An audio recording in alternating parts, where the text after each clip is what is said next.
Ravi de vous retrouver, Madame, Monsieur, bonsoir et merci d'être avec nous. Voici les titres du journal. Face à la recrudescence des cas importés de Covid-19, les mesures sont corsées à l'aéroport international Blaise Diagne de Diass. Des mesures qui comprennent un test PCR négatif de moins de 7 jours dont le contrôle se fera sans aucune tolérance, selon le ministre de la Santé, Abdoulaye Diouf Sarr. Démarrage de l'opération Djekali ce jour avec un budget de plus d'1 milliard. Au terme de ces travaux, les sinistrés des dernières inondations devront regagner leur domicile.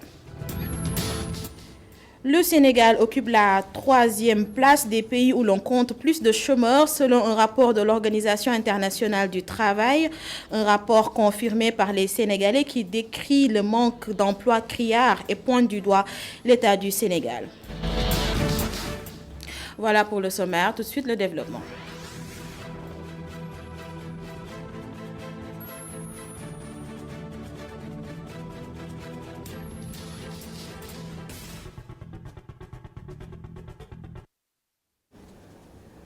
D'abord, cet accident tragique à quelques kilomètres de Kaolack, 5 morts sur le coup. Le drame a impliqué un véhicule particulier et un gros porteur en fin de matinée à hauteur de Gandoul-Peul.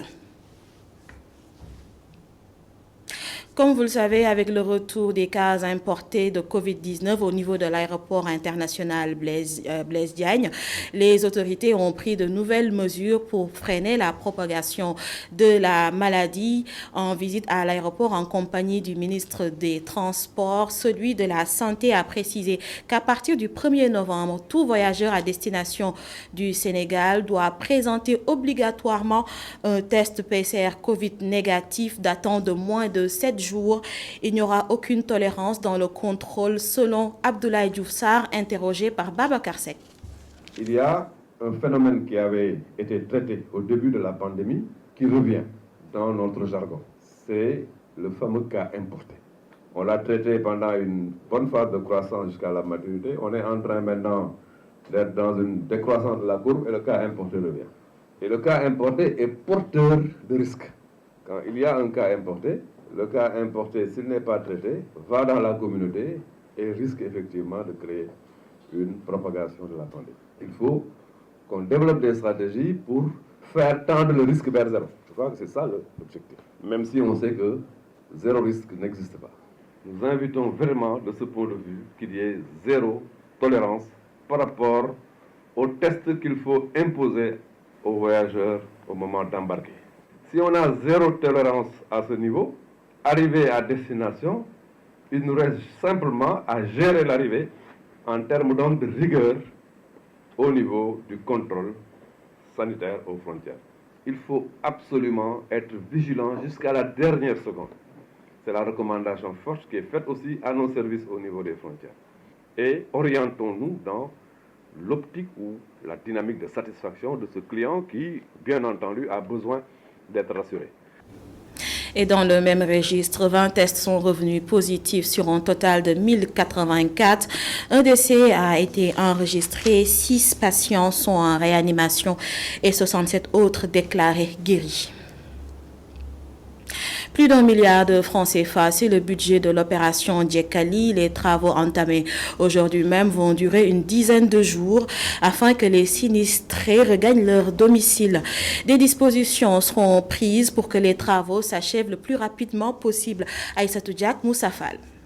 Une deuxième phase du plan Orsec est lancée ce vendredi.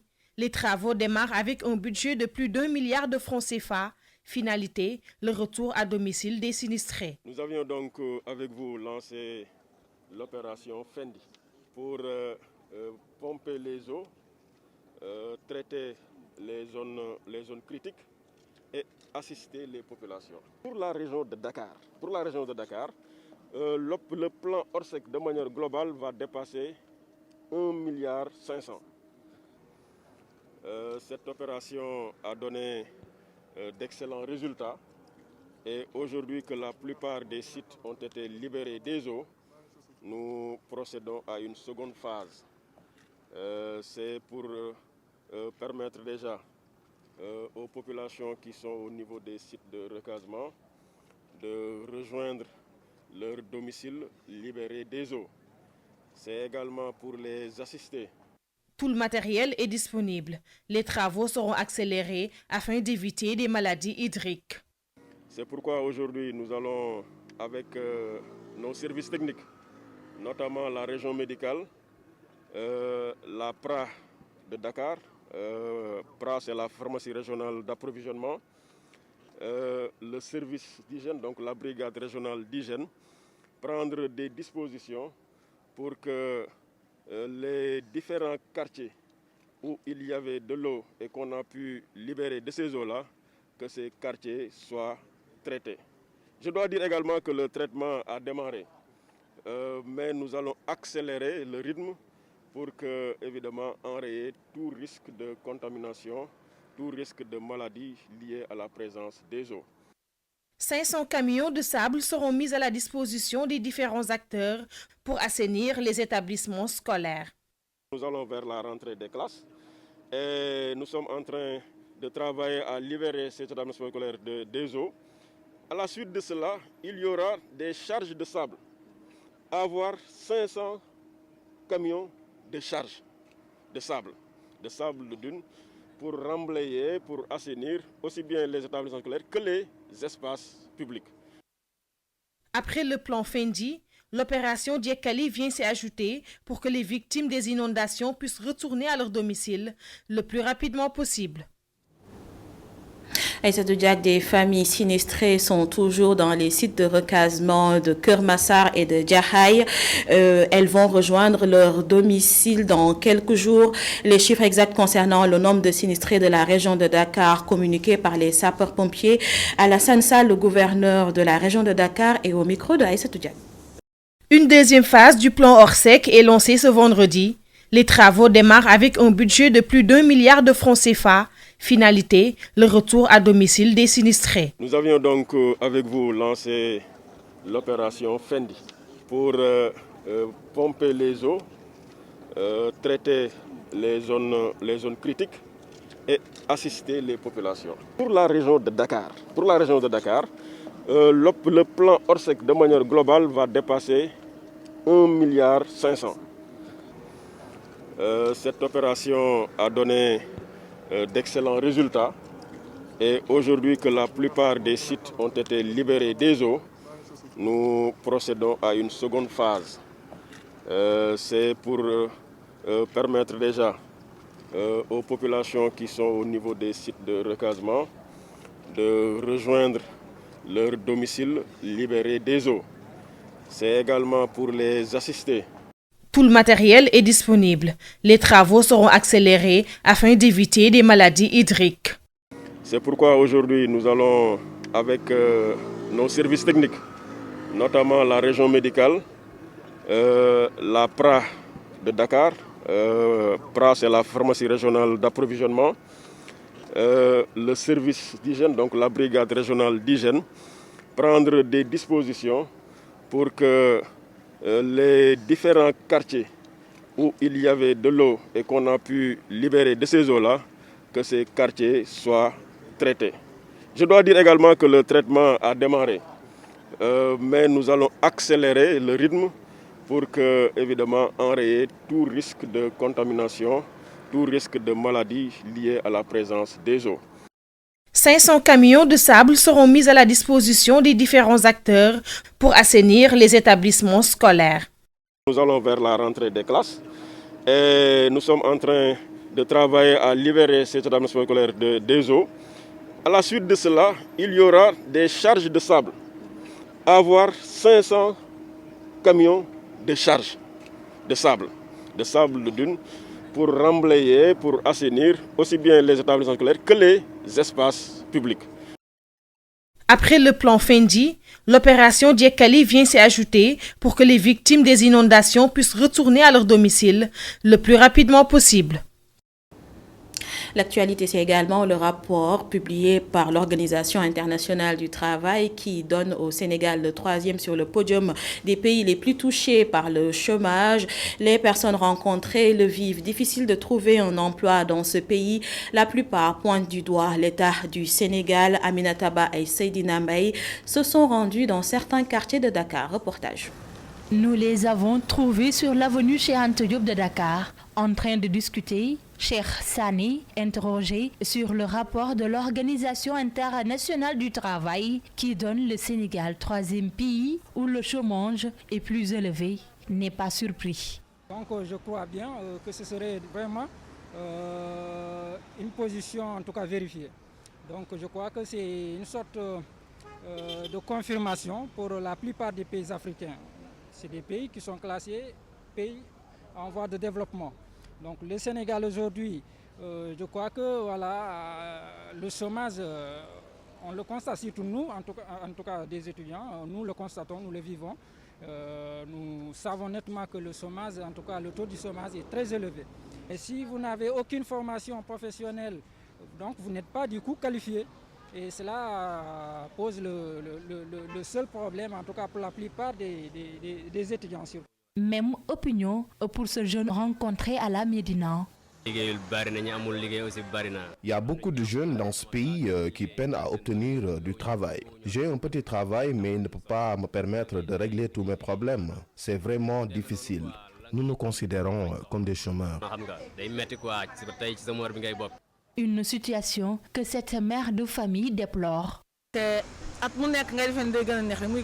Chaque année, nous constatons que la situation devient de plus en plus difficile. Un pays où la moitié des jeunes n'arrivent pas à avoir un emploi, c'est vraiment compliqué. Et dans ce pays, si tu n'as pas de relation avec des gens influents, tu ne travailles pas. Nous remarquons aussi que dans la plupart des familles, c'est une seule personne qui travaille et qui entretient tous les autres. Il propose des solutions pour lutter contre le manque d'emploi. Oui, il faut mettre l'accent sur la formation des jeunes. La formation, elle est incontournable. Il faut former les jeunes. Du coup, après la formation, voilà, maintenant, ça sera autre chose. Mais je pense que la formation, elle est capitale, elle est incontournable.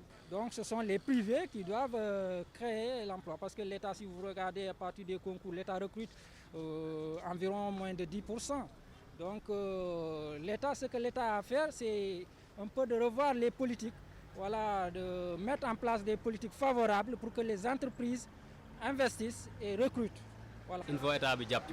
L'État doit nous venir en aide en créant des usines et autres pour nous permettre de trouver du travail. Il doit également accompagner les jeunes agriculteurs. Au Sénégal, le marché du travail est très saturé. Nos interlocuteurs annexent le gouvernement. Celui-ci devrait être, à leur avis, investir davantage dans la création d'emplois au Sénégal. La dette du Sénégal a atteint les 9 000 milliards. Révélation du directeur du Centre de recherche appliquées, du Centre de recherche économique et appliquée. Selon Babacar Sène, il est temps de mettre en œuvre des stratégies adéquates pour faire face.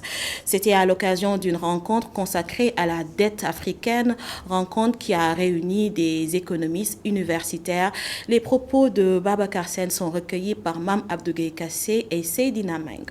Dans le cas du Sénégal, c'est vrai, le Sénégal a un niveau d'endettement qui a quand même progressé parce qu'en 2005-2006, le gouvernement du Sénégal, à l'instar d'autres pays, a bénéficié de l'initiative Pays pauvres très endettés et l'initiative multilatérale d'allègement de la dette, ce qui a permis à l'époque au Sénégal d'avoir une certaine soutenabilité de sa dette. Et donc, comme le Sénégal avait retrouvé une capacité d'endettement, et compte tenu donc des dépenses d'infrastructures et des autres dépenses aussi importantes donc, pour le développement du pays et l'émergence du pays. Donc le pays quand même s'est endetté sur le marché international via aussi les autres bailleurs de fonds qui font des prêts donc, aux États, c'est-à-dire les bailleurs bilatéraux, Club de Paris et autres, et les bailleurs multilatéraux, en l'occurrence la Banque mondiale et les banques multilatérales de développement. Donc, à un certain moment donné, donc, le niveau d'endettement a progressé rapidement, ça il faut le reconnaître, bien que quand même, donc, on a vu que il y a une stratégie d'endettement qui était adossée à ça. Donc une stratégie d'endettement selon laquelle il faut, même si on doit s'endetter, avoir derrière donc, une approche assez prudente donc, en matière d'endettement. La dette a atteint les 9 000 milliards donc de francs CFA. Et donc, c'est vrai, si vous regardez quand même ce qui se passe en termes d'infrastructures au niveau du pays, c'est vrai que comparé avant 2005 et aujourd'hui, il y a eu beaucoup d'infrastructures qui ont été mises en place. Donc, ça veut dire qu'une bonne partie de l'endettement quand même a servi donc, au financement des infrastructures publiques. On a l'aéroport de Diass, on a l'autoroute à péage, etc. Donc, il y a eu quand même beaucoup de dépenses qui ont été effectuées grâce à l'endettement. Et au menu de la matinale de e-radio, la fiscalité et le principe de double imposition entre le Sénégal et la France. Pour Thialis Faye, le système fiscal du Sénégal est très déséquilibré. Le fiscaliste au Forum Civil ajoute que les fuites fiscales sont provoquées entre autres par la corruption, le blanchiment d'argent et le financement du terrorisme. Thialis Faye au micro de Adam Assar. Le système fiscal sénégalais, c'est un système qu'on peut qualifier de déséquilibré parce que c'est un système qui ne permet pas, par exemple, le système n'est pas un système progressif au point que tout le monde puisse payer l'impôt en fonction de ses charges contributives. En plus de cela, maintenant, il y a beaucoup de fuites fiscales parce qu'aujourd'hui, vous n'êtes pas sans savoir qu'on parle énormément des flux financiers illicites et les flux financiers illicites, c'est dû à la corruption. C'est dû aux activités criminelles, notamment le blanchiment d'argent, le financement du terrorisme, le trafic de stupéfiants, mais également les activités commerciales, notamment dans le commerce international, pour tout ce qui concerne les prix de transfert, les incitations fiscales, l'évasion fiscale, la fraude fiscale. Donc du coup, l'État perd énormément de recettes et les multinationales utilisent souvent ce qu'on appelle les conventions de double non-imposition, de manière abusive, surtout pour pouvoir échapper au paiement de l'impôt, parce que ça les permet de transférer le bénéfice au niveau des paradis fiscaux. Et de ce fait, on perd énormément de recettes. Et c'est ça, parce que vous n'êtes pas sans savoir qu'on a parlé de plusieurs scandales dans ce sens, comme l'affaire SwissLeaks qui a touché le Sénégal, l'affaire Panama Papers également qui a touché le Sénégal, les Paradise Papers, les West African List et récemment Mauritius Leaks. L'autre invité de la matinale, le secrétaire général honoraire du syndicat autonome des impôts et domaines, dénonce l'utilisation abusive des conventions fiscales. Eliman Pouy rappelle que le Sénégal aurait perdu 150 milliards de francs CFA en termes de conventions avec l'île Maurice. Le Sénégal se dote les moyens juridiques de pouvoir changer les dispositions de ces conventions fiscales qui les lient avec d'autres pays. C'est un instrument important qui permet davantage de lutter contre la fraude et l'évasion fiscale que nous subissions de plein fouet. Il y a un an, au mois de juin 2019, vous avez suivi à travers la presse la dénonciation de la convention fiscale entre le Sénégal et l'île Maurice. Et dans les statistiques qui ont été rendues publiques, le Sénégal en 17 ans aurait perdu à peu près 150 milliards. Donc c'est nécessaire d'aller chercher cet argent-là qui nous échappe du fait de l'utilisation abusive des conventions fiscales. Pour aller le chercher, il faut se doter d'instruments juridiques et l'instrument multilatéral nous semble être quelque chose d'important pour nous permettre d'arriver à cela. La fiscalité au Sénégal a des points positifs, a des points négatifs. Comme point positif, il y a un niveau important de mobilisation des recettes quand même, ça il faut le noter. Maintenant, derrière cela, est-ce que nous avons un système fiscal tout à fait transparent? Est-ce que nous avons des structures adaptées pour maximiser la mobilisation des recettes? Est-ce que nous avons une gouvernance administrative efficace justement? Tout ça, c'est des questions qu'on devra poser pour espérer modifier durablement notre système fiscal. Une moissonneuse de criquets pour lutter contre l'invasion des criquets pèlerins. Cette machine a une capacité d'absorption de 960 000 à 1 million de criquets par heure. Ce n'est pas tout, elle peut les transformer en aliments pour la volaille ou les poissons. Le prototype a été présenté à la presse par le professeur Sanoussi Diakité, ingénieur de système de formation. Adam Assar nous en dit plus. Voici la moissonneuse de criquets. La machine assure la capture des criquets au vol par aspiration à travers un canal autour de son axe. utile à double titre. Au-delà de la protection des cultures, elle livre la matière pour la production de l'aliment de volaille ou de poisson. Professeur Sanoussi Diakité, enseignant-chercheur en sciences et techniques de fabrication mécanique. Il permet de capturer les criquets et de les stocker en vue d'une utilisation alimentaire pour les poissons et pour la volaille. Jusque-là, les moyens de lutte contre l'invasion des criquets, c'est des moyens chimiques qu'on utilise. Moi, j'ai pensé à un moyen mécanique, un procédé mécanique que j'ai présenté aujourd'hui. Vous savez, l'intérêt d'un tel équipement, c'est se voir à travers l'enjeu que présentent le péril que présentent les criquets dans le monde. La capacité de la moissonneuse est importante. Elle peut atteindre 900 000 à 1 million de criquets par heure selon le débit et la pression d'aspiration. Professeur Sanoussi Diakité. Le prototype que j'ai réalisé déjà est capable de faire 960 000 criquets par heure. Donc ça c'est le débit. Et ce débit-là, il faut le mettre en corrélation avec le poids du criquet qui est environ de 3 grammes. On peut savoir quel est le tonnage en criquet qu'on peut récolter par jour. Après la machine à décortiquer le fognon, l'ingénieur des systèmes de formation, le professeur Sanoussi Diakité, vient de mettre une nouvelle invention technologique au point. Celle-ci va remplacer les produits chimiques et contribuer à la lutte contre les criquets pèlerins. À l'occasion de la semaine de la Guinée que vous propose ITV, le commerce guinéen a l'honneur ce soir à 20h45 avec Hassan Gueye. Je vous retrouve demain à 19h45 pour un autre journal. Tout de suite, la dernière partie de la Total, bloc d'information avec Khalifa Diakhaté. Bonsoir.